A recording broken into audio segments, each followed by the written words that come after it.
or so, just to break it up. And then 12:45 is lunch. So what have you heard about? Deep learning, AI, machine learning. Well, let's treat them as synonyms at this point. The learning, gradient-based learning. That's what you saw in Nan's talk, right? Gradient-based learning. When you use ChatGPT, is it doing gradient-based stuff? Yes, no? Who says yes? And who says no? Who's afraid? Who's afraid of the mathematician? So when you're asking a question on ChatGPT, is it doing gradient-based learning? Yes? No? Anybody want to defend their answer seriously?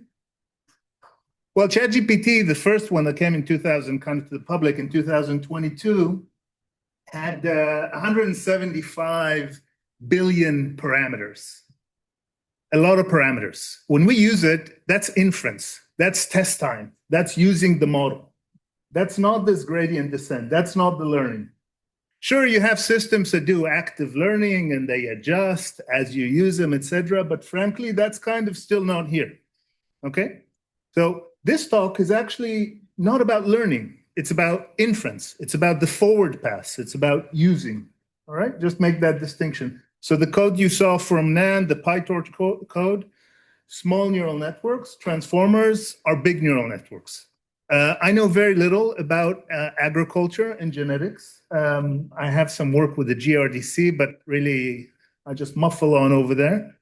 So I don't know really if transformers are useful or not, but I think after lunch you'll hear about that from David's talk and then onwards. So just about me, I've been here at UQ for many years. I'm also 60% of my time I'm with my own consultancy. I do other stuff, mostly in the pharma space and solar power and stuff like that. So kind of half industry, half academia. So we're going to speak about the transformer. And our plan is we'll speak about the fact everything's a vector. Everything's a vector.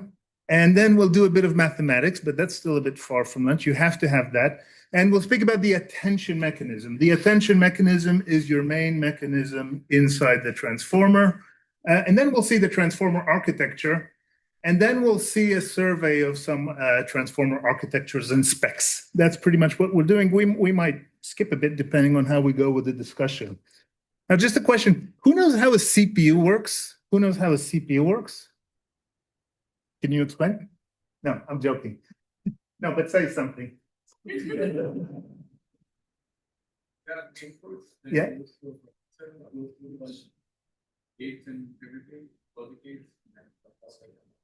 Wonderful, thanks. Good answer. Okay, so CPU gates. All right, and you know something about it. Maybe you know a whole lot. Maybe you're a VLSI engineer or you've done FPGAs. Oh, you actually are. That's cool. Oh, okay, but you know, I don't know how a CPU really works. I did a course once in Israel back in the 1990s, you know, technical design. So I learned about flip-flops and timings and clocks, but now I'm just a user. I think that most of us, including me, even though I'm supposedly an AI person, are going to be users of transformers. Okay, so it's sort of the CPU for us. Still, it doesn't hurt to understand how it works. So let's get to it. Just some resources. So look, the best description is the one on the left, 3 blue, 1 brown, incredible videos, really recommend it. He would do a much better job than me of really explaining the inner workings of a transformer and trying to give meaning a bit to the noise there. The second resource is very biased. That's my co-authored book. Not as popular as those other 2 books on the right. I had the great joy of actually writing this book just before ChatGPT came out. So, you know, I don't know, because now writing books is different, right? Because you kind of, these things happen for yourself. But seriously, the most centrally kind of popular book of these days, Understanding Deep Learning by Prince, is a very good book. And Bishop, on the right, he wrote a book with his son. Bishop also has a more classic machine learning book. So these are just some resources. All right, ready for some math? So vector, what's a vector? Vector. Somebody? Yes. Thank you. A vector is a list of numbers. That's all. A vector is a list of numbers. Well, but if you're kind of from a physics background, then a vector is also like pointing, right? You can kind of say it's pointing. So we as humans, we can see lists of numbers of hundreds of numbers. That would be a vector, an ordered list of numbers. we can only see pointing in, well, one direction is just left and right, two directions on the plane, three directions we can imagine. The problem with deep learning, we have to imagine these vectors in high dimensions. You heard from the previous great talk, latent space. Vectors are 700, 10,000, 20,000 direct dimension. So we have to kind of be believers. There's a geometry under the hood, Euclidean geometry. It's just two vectors can be near each other or far from each other. Okay, and they can point in similar directions or different directions. So the NAND gates, just like a CPU has NAND, and an OR, an AND, etc., the NAND gates of the transformers of deep learning are linear algebra. Two main operations you need to know, very simple. The first one is an inner product, what you see on the left. Who wants to explain this operation on the left? Inner product. Takes two vectors, gives us a number. Who wants to say what it does? The operation on the left, inner product. Somebody can. Don't smile because then it'll be you. No? Nobody? Inner product. All you do is you multiply the first entry of the vector u with the first entry of the vector v, and then you sum up the product of the second entry of the vector u and the second entry of the vector v and the third entry, etc. Okay? That's what you see in this formula. That's an inner product. An inner product is the heart of the transformer. It's actually the heart of so many things in deep learning. It simply takes two vectors that have a whole lot of information and gives you a number. If that number is 0, the vectors are pointing like this. They're orthogonal. If that number is not 0, they are pointing in similar directions, so they have perhaps similar meaning. Okay? The magnitude is something else, but that's kind of what you see by an inner product. Now, the real workhorse that you'll see in a second that we're all abusing when we're using ChatGPT or Claude or OpenAI or whatever is the matrix vector product. So now we have a matrix. Everybody knows what a matrix is, the thing on the left. This matrix has 4 rows, 7 columns. We're taking this matrix, we're multiplying it by a vector. We can't multiply it by any vector. We have to multiply it by a vector that has 7 entries, okay? So we're actually operating on the vector. So think on this vector that you see on your right, this vector x that you see on the right, as some representation of something. You're going to apply the matrix W to it. The matrix multiplication is just going to do, in this case, 4 inner products. You get your output vector, which is 4-dimensional. This is the NAND gate of the transformer. Okay? So we'll see it in a second. Just of where we are, okay? 1958, deep learning, well, really started with a perceptron, pretty much with the birth of computer science or just a couple of decades later. It wasn't called deep learning, but there was a perceptron. And then nobody knew really about deep learning, including myself, up until, I think Nan knew about it, but I didn't, up until 2012, where convolutional neural networks, as you've just seen in Wilfred's talk, were suddenly winning competitions. And this was a bit disheartening to many people in the AI world, because the other models are kind of smarter, actually, support vector machines and other things. But what can you do? Compute one. And you know who it's due to? Maybe to see some young faces, to y'all. You were playing video games, so then GPUs became accessible, graphical processing units, and then they could use that, and deep neural networks need a lot of compute. So the deep learning revolution in many ways started sort of in 2012, and the transformer that we're speaking about is mostly known from the paper in 2017 by a bunch of Google folk that then left, and that's the attention is all you need. The actual attention mechanism was developed before in 2014 in machine translation. That's with LSTMs and recurrent neural networks.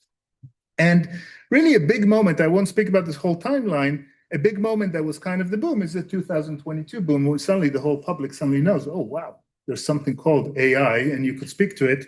And we're still here today, and we're moving forward.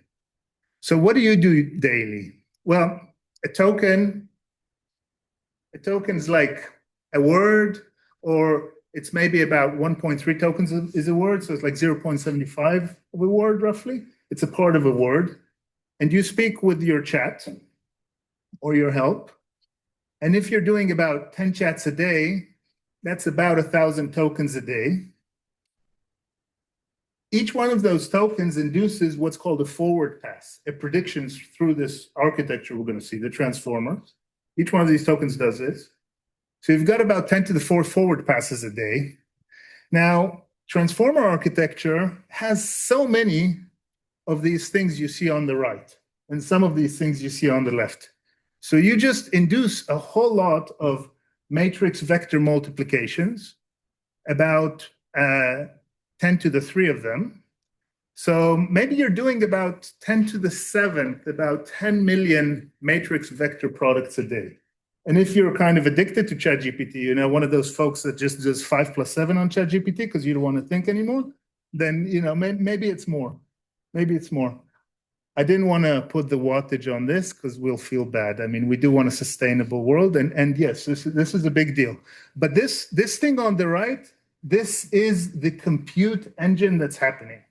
And it's happening in a transformer with a parallel architecture. That's part of the positive of transformers. So this forward pass can happen rather fast at about 100 tokens a second with kind of your typical LLM and up to 1,000 with state-of-the-art, all kinds of specializations. Okay, so that's what you do. So that was the intro. Maybe let's have a question or two. Sorry, it talks a bit different because lunch is nearby, so I need to keep you kind of connected. If no, we move forward, all good. All right, so everything's a vector. So most people would think that transformers, oh, spoiler alert, yeah, transformer is a neural network used in large language models, okay? And I think what you'll hear later is that it's also used or has some potential application in plant breeding, etc. And I know nothing about that actually. Okay? My knowledge finishes at 12:45. All right. So most people would think that large language models, that the input to a transformer is a token, right? Because you take the words, you chop off the words, we'll see it, you get a token. But if we just move one level into that, the input is not a token, it's a vector. It's a representation of that token. And then you can also take images and represent tokens. So you can take like a transformer maps a sequence of vectors, does a bunch of work on them, and gives you a sequence of output vectors. We'll put some meaning in these vectors. These vectors, you can think of them as embedding, as representations, etc. They have some meaning. But you get, I'm writing a sentence, hello, I am feeling hungry. Where do I go to eat? That is converted to tokens. Those tokens are converted to vectors. Those vectors run through the transformer, and I get a sequence of vectors out. And those vectors out are converted further to tokens if it's a language model. I don't think you're here to create language models. You're here to solve the world's hunger problems. So you're going to work with vectors that are not coming from tokens, okay? So they can come from images, they can come from other things. In the world of text, yeah, transformers rock is a sentence. There's a whole area called tokenization algorithms that's tangential to transformers. We're not dealing with tokenization algorithms. Right? So how do we do that? And of course, yeah, the whole model needs to know what tokenization algorithm is doing. So in this kind of synthetic case that you see here, the string or the collection of characters in Unicode, transformers rock, has become transform, then earth, then rock. And there'd be a space in one of them. And that's 3 vectors. The conversion of tokens to vectors is already part of the model in some sense. Okay, that's the entrance to the model. If you're doing vision transformers, so transformers came from language translation speech, and this is really where they kind of, that's the killer application so far, but vision as well. Now we're dealing with multimodal models, right? You can throw vision. It's done in the dumbest possible way, okay? Dumb is good because if it works, that's great, all right? You take patches, let's say 16 by 16 pixels. That's not exactly what we have in this image, all right? You take patches, and you just convert each patch, you know, you can convert a matrix to a vector just by splicing out the columns or the rows if you would like. As long as you do it in a consistent manner, it doesn't matter.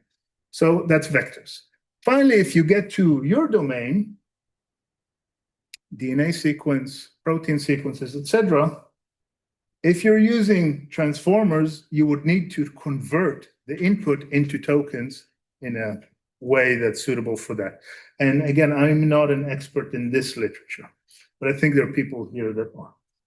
Okay, so why do we want to live in vectors? So this big finding, which, I mean, people knew before, but if I go back to the history, if you look at 2013, this is perhaps the big impact of this paper, the word2vec paper in 2013, is that words with similar meanings can be vectors that are near each other. This is incredible. I mean, because if you look at the cat and dog word and you look at the character meaning, there are kind of ways to find character differences between words, right? There are dynamic programming algorithms for that, all kinds of stuff, but that won't give us a meaning. But if we put cat as this first vector that you see, and dog as this other vector, these things in this high dimensional space of maybe 10,000 or maybe 50,000, maybe 700 sometimes coordinates, they will be near each other. So similar concepts would be near each other. One of the victories of this idea was that since with vectors we can do arithmetic, you know, you might remember this, you can take a vector and put the tip and subtract the vector, get differences. If you would take the vector associated with king, subtract from that the vector associated with man, add to that the vector associated with woman, you would end up someplace in this high dimensional space. If you'd look for the closest vectors that are near you, and we have a notion of closeness, we have geometry here, you would end up with queen, okay? That doesn't always work well, but this was kind of a big victory of this whole idea. So we can represent concepts with vectors. So, and that's the embedding that you've got from the previous talk, okay, among other things. So the thing is that we don't want to work on a word-by-word basis. We don't want to just river, bank, money, bank, what is bank, right? That bank means something different if you're in a money bank or river bank. So what we can see a transformer is doing is taking those input vectors that at first were just associated with single words, or more specifically with single tokens, and then giving them more and more and more meaning, shaping them so you get output that actually understands the context. And this is kind of this emerging intelligence that took everybody by surprise. You know, in the last couple of years, we're just shocked at what AI can do. Okay, that was the end of part one. Some questions, thoughts? Yes. I'll repeat the question. Sorry, I'll just repeat the question. So yeah. Consider each word as a token. Okay, so the question, thanks for the question. So the question is, why is it not a good method to consider each word as a token? So one reason for that is in many vocabularies, certainly the English vocabulary, where you're going to have some words that appear very little in your training corpus, they will hardly be represented. That's one reason, right? Another reason is run, running, runners, etc. Right? So then each one of those tokens would be kind of completely different. But the whole world of tokenization is kind of a big wild world. So if people want to understand tokenization, by the way, something I've not delved into fully, some great videos of Andrew Karpathy on tokenization. Okay, but I hope that kind of helps, right? But when let's say in my book, when we write about this, yeah, a word is a token. Okay, but in practice, it's not. So we want to know. Thanks for the question. Other questions? Another one? All right, let's move on. So you need some mathematics. Of course you do. Everybody seems now a bit slightly sadder. No, okay. So here's your matrix A and your vector U. I'm just repeating the matrix vector multiplication. So this is, of course, a very small matrix. When we're working with transformers, our matrices will have, 10,000 by 10,000, 10,000 by 20,000, massive matrices, and many of them, okay? If you multiply the matrix A by the vector U, one way to view this is just that the output of this product is the vector 3, 7, and you've just done the inner product of the first row, 2, 0, 1, with the vector 1, 2, 1.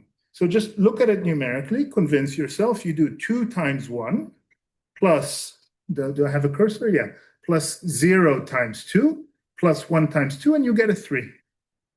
Okay? And the same for the second entry, okay? This is what a matrix vector product does. As easy as addition, you can teach it to your little nephew or to your son or daughter, okay?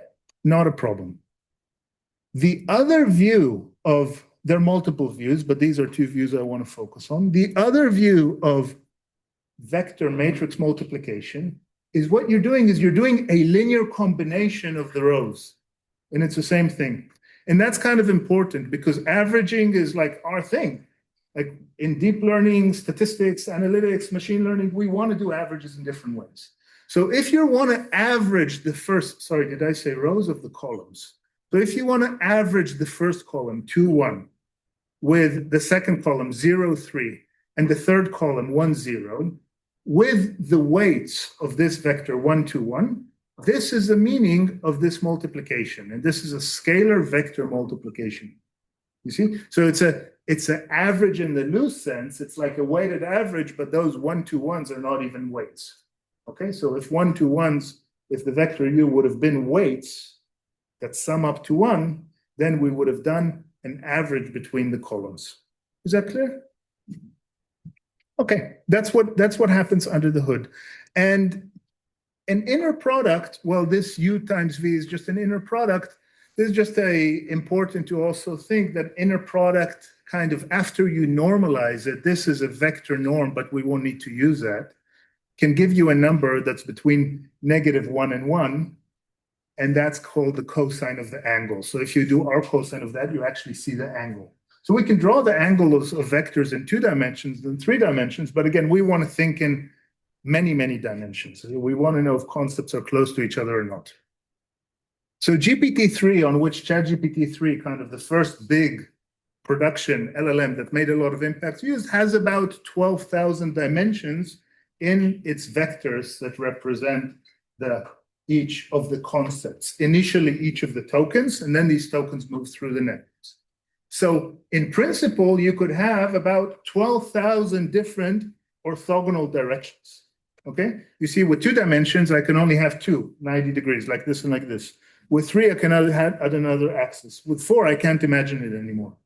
All right?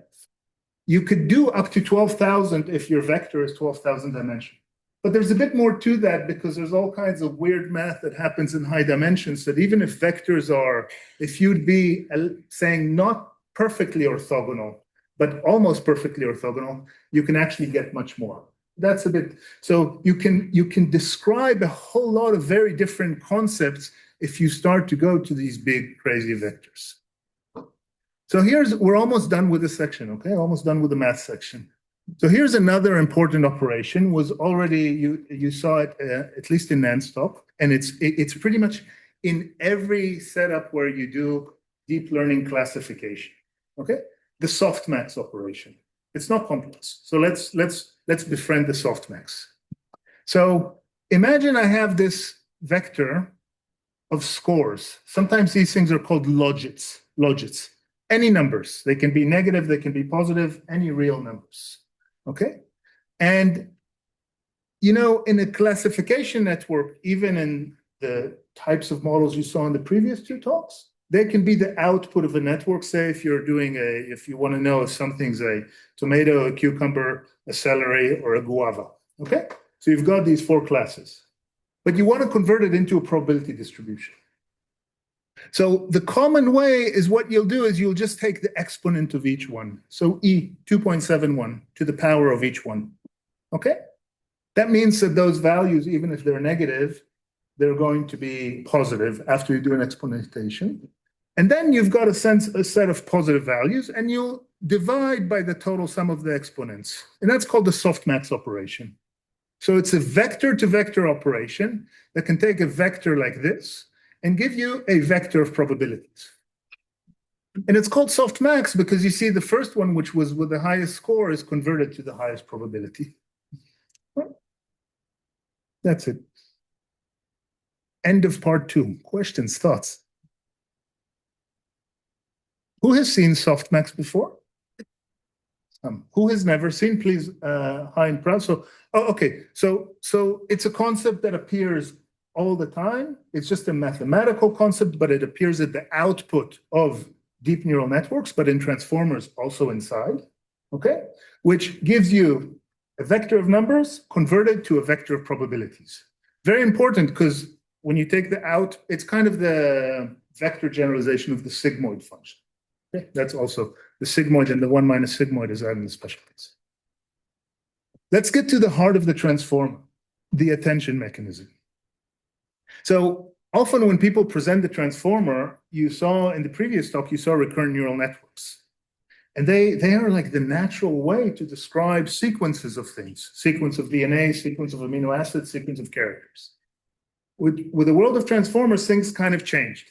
We're just going to look at a finite block of the sequence, and that finite block is going to be a finite block of vectors, and on that will run the attention mechanism.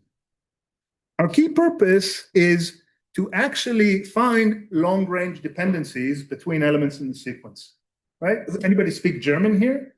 Anybody? So I don't, but I kind of knew a bit of Dutch. You speak, and right, so sometimes you have a word in the start of the sentence, it will affect all the way the end of the word in the end, right? So, it's not that the neighboring words are so much important. You sometimes you want to understand context from the whole thing.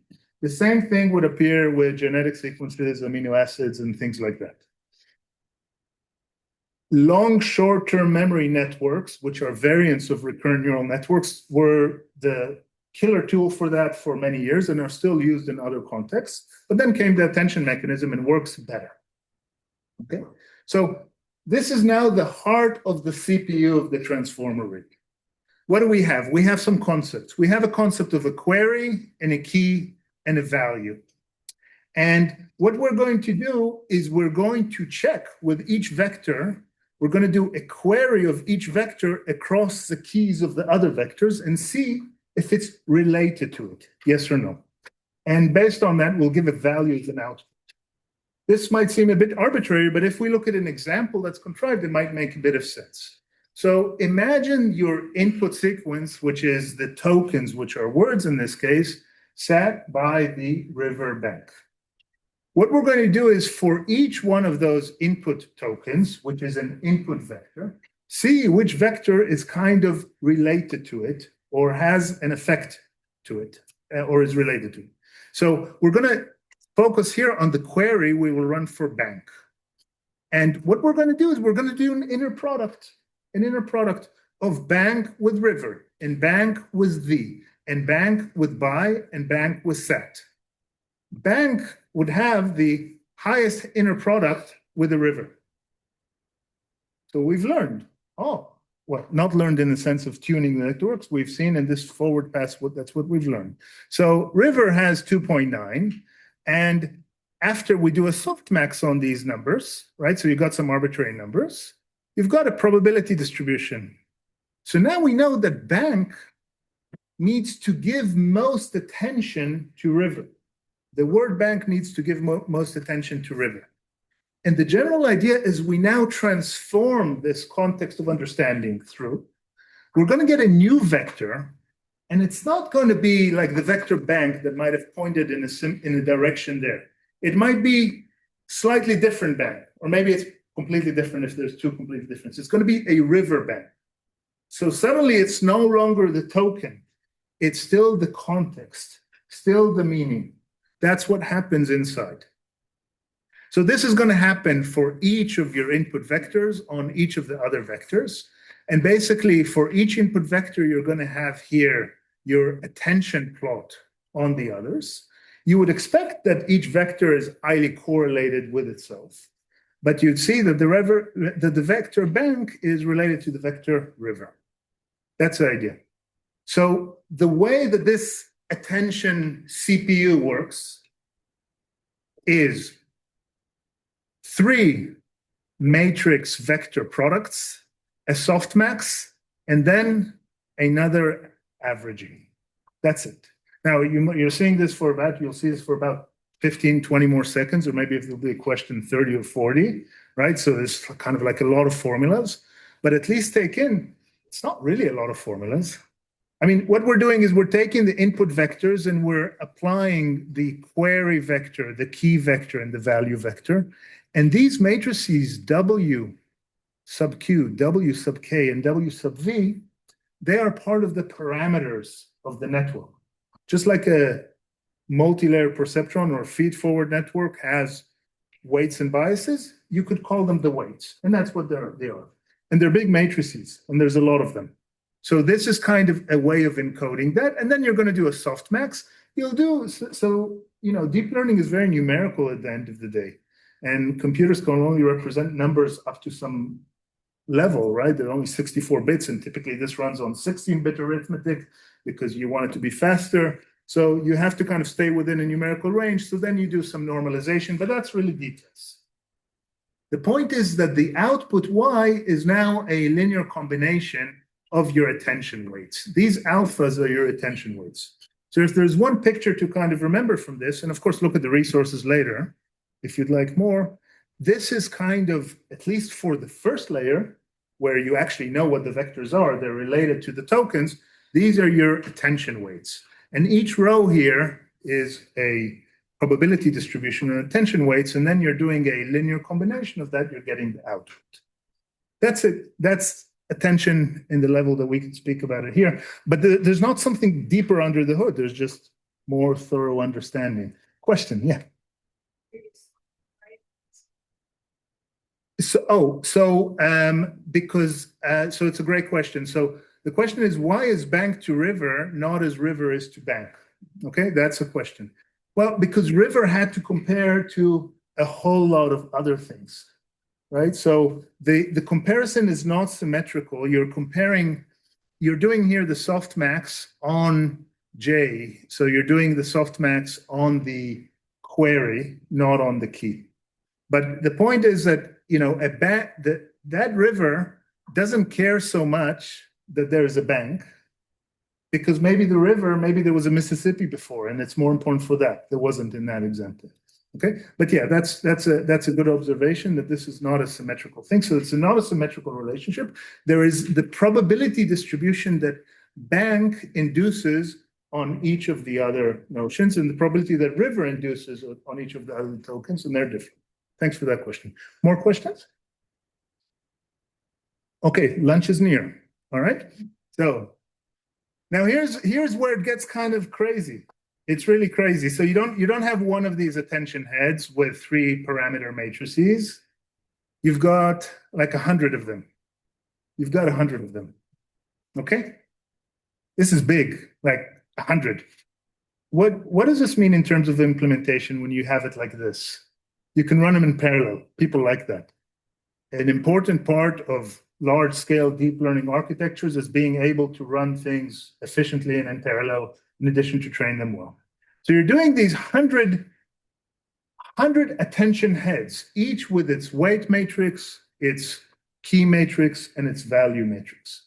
Okay, and these are the parameters. And it looks kind of a bit arbitrary, but these matrices, if you go back to, say, look at the 3 blue, 1 brown lecture, Grant Sanderson tries to brilliantly kind of explain what is the meaning of these matrices. But this is really all conjecture. At the end of the day, it's a very complicated model that works. Okay, and you're mixing these 100 various different aspects of attention that your network will work, and then you combine. So the multi-head attention mechanism is as such. Attention's expensive. Who's heard of the context window as an LLM user? Context window, many, right? You can't give so many characters to chat whatever. It's going to run out of context. Or if you're kind of a power user, you're using Claude Code, you sometimes do \compact to compact your context, right? So the thing is, because of the attention mechanism, each one of the vectors has to look at each of the other n-1 vectors, so including itself, so they're n-squared lookups. So it's computationally difficult, and this is why context is typically limited. So this was the attention mechanism. So now I'm just moving back, that's what we just did, the attention mechanism. So now we're getting to the transformer architecture. Transformer architecture simply takes everything we saw before for the attention, that's one multi-head self-attention, which is really the heart of the transformer. And then the next important part, it runs it through a shallow but wide feed-forward network, also known as multi-layer perceptron that you had before. with huge matrices, huge. So you might have seen you saw it both in Nan's and Wilfred's talk, you saw an expression for what a feed-forward neural network is. It's matrix vector multiplication plus addition of the bias, nonlinearity. Vector matrix, matrix vector multiplication, additional bias, nonlinearity. That's what it is, right? Here, we do that too. Some people believe that facts are stored in the weights of the feed-forward network. That's beyond my pay grade. I don't know, okay? And there's also normalization layers in between. That's really a detail. Again, for deep learning to work, you have to have a lot of normalization. So this is what you call a transformer block. That's the basic unit. Attention and a small MLP. That's it. Now you take many of these blocks and you chain them together, and you've got your transformer. So transformer blockchain together, transformer. So the first transformer in the 2017 paper was actually for machine translation.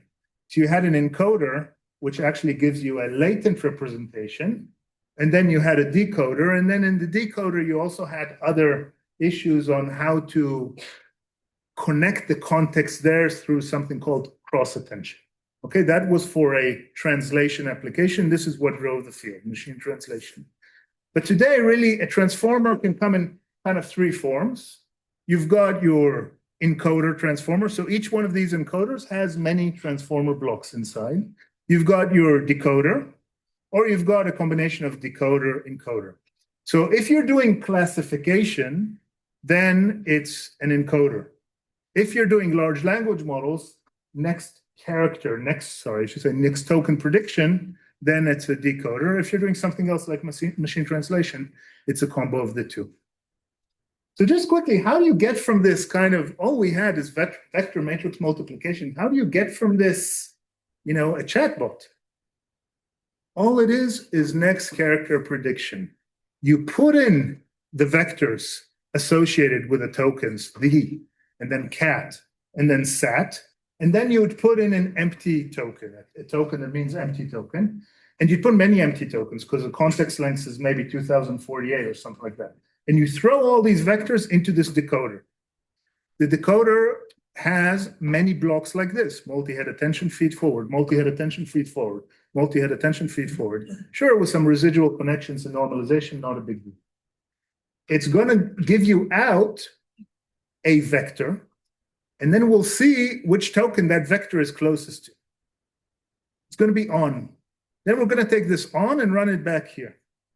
Then we run the whole thing again, autoregressive. This is why we wait.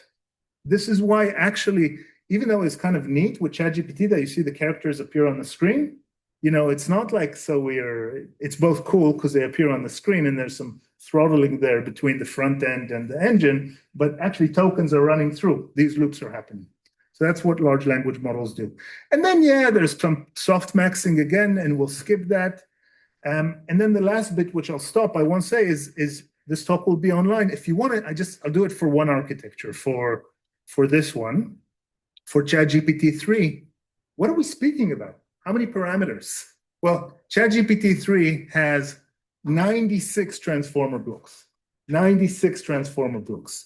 In each one, there is a huge number of parameters for all of the heads. There's many heads in each. It's 175 billion parameters. This is not something that I can ever do gradient descent for, and probably nobody here either. Okay, we use it for testing. Some people can do fine tuning. That's a different thing, but we often don't do that. We rather use the emergent capabilities of such models, which are one-shot learning or multi-step learning. So we don't train it anymore. There's enough intelligence in this model. Okay, it's very different. I'll just go to the last slide. Then as I prepared for this talk, I thought to myself, and it's not something I knew. Are there small transformers, like really small transformers? Like I use sometimes neural networks with 4,000 weights and biases, okay? Because they're quite expressive for small things.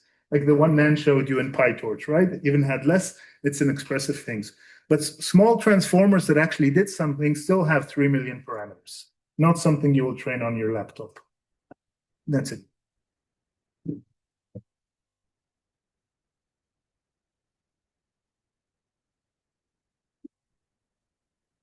Thank you very much, Yoni. What a talk. Has anyone here got a question? And we'll also look at if there's any online. I know we've had some questions along the way, but. And lunch. We'll get to lunch. It's there. It's not going to run away. I'm staying here too if people want to discuss later. But Well, is there any online questions? No. Can I ask something quickly before? I'm going to hold you all back from lunch here. So when you put in your word, like I sat on the riverbank, your string of text, and it's going to forward propagate through the model and get multiplied by all these Q, K, V matrices, which are just a lot of weights, billions of them, and then eventually predict the next word. How does this model know all these weights? Obviously that's fixed, right? When I put a sentence into ChatGPT or you do, we'll get it's going through the same model. Where do these weights come from? Incredible question. Thanks. And that's important probably for your field. So the question is, where did the weights come from? Okay. Yeah. So of course, nowadays, training a transformer, has become an investment sport. And, we might all see the next global financial crisis soon happening because maybe people put too much money in this investment sport, right? Bad for the environment, bad for this, but we're getting these massive models. What's happening? We have massive corpora of text, okay? The internet, the books, everything. All this text can be used. In contrast to supervised learning that requires labeled data, the beauty is that we know what the next token is. Look at this talk and, you just think, what's the next word? You, and it's there, right? So that's being fed and the training data is free. That's one. For this cohort, it's probably important to think when you come to your world, right? Is the training data free or not? And you would speak about that probably later. Yeah. Okay. All right. So thank you again, Yoni.